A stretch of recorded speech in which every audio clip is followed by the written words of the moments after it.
అమ్మవారు ఒక చేతిలో చెరకు విల్లు ధరిస్తుంది. దీనిని సంస్కృతంలో పుండ్రేక్షువు అంటారు. తెలుగులో నామాల చెరకు అంటారు. నామాల చెరకు ఆపాదమస్తకం మధురంగా ఉంటుంది. అమ్మవారు తన మనస్సును చెరుకు గడగా మార్చి దానినే విల్లుగా చేసుకొని చేతిలో ఉంచుకుంది. ఈ మనోరూపమైన మాధుర్య శక్తికి లొంగని వారు ఎవరుంటారు? ప్రేమతో ఎవరినైనా లొంగదీసుకోవచ్చును.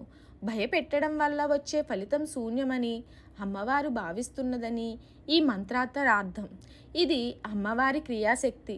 మనస్సును అదుపులో పెట్టి ఆ మనస్సులో మాధుర్యాన్ని నింపే శక్తిని చేతిలో పెట్టుకున్న అమ్మవారిని లలితా త్రిశతిలో అతి మధుర చాపహస్తామని ధ్యానిస్తాడు హయగ్రీవుడు.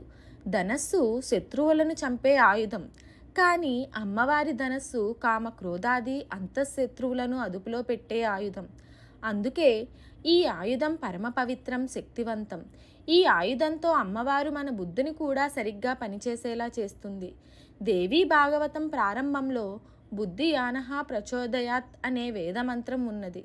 బుద్ధిని తద్వారా మనస్సును ప్రేరేపించేది అమ్మవారేనని దీనివల్ల తెలుస్తోంది. ఈ యుగంలో అందరికీ మనశ్శాంతి కరువైపోతుంది. నిమిషానికి ఒక విధంగా మన మనస్సులు ప్రవర్తిస్తున్నాయి. అందువల్ల మనశ్శాంతికి, మనస్సును అదుపులో పెట్టుకోవడానికి, బుద్ధి సక్రమంగా ప్రవర్తించడానికి ఈ మంత్రం సహకరిస్తుంది.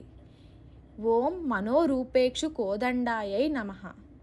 ఓం మనోరూపేక్షు కోదండాయై నమః. ఈ మంత్రం నిత్యం 11 సార్లు జపించడం మంచిది.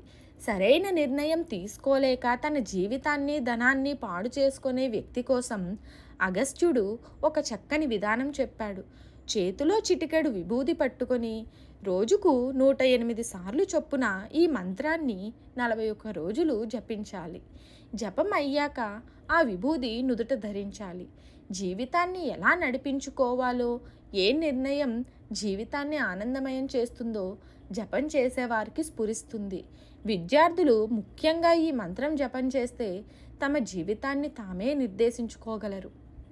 మంత్రం మరొకసారి: ఓం మనోరూపేక్షు కోదండాయై నమః. మరిన్ని ఆధ్యాత్మిక విషయాల కోసం మా ఛానల్ను సబ్స్క్రైబ్ చేయండి.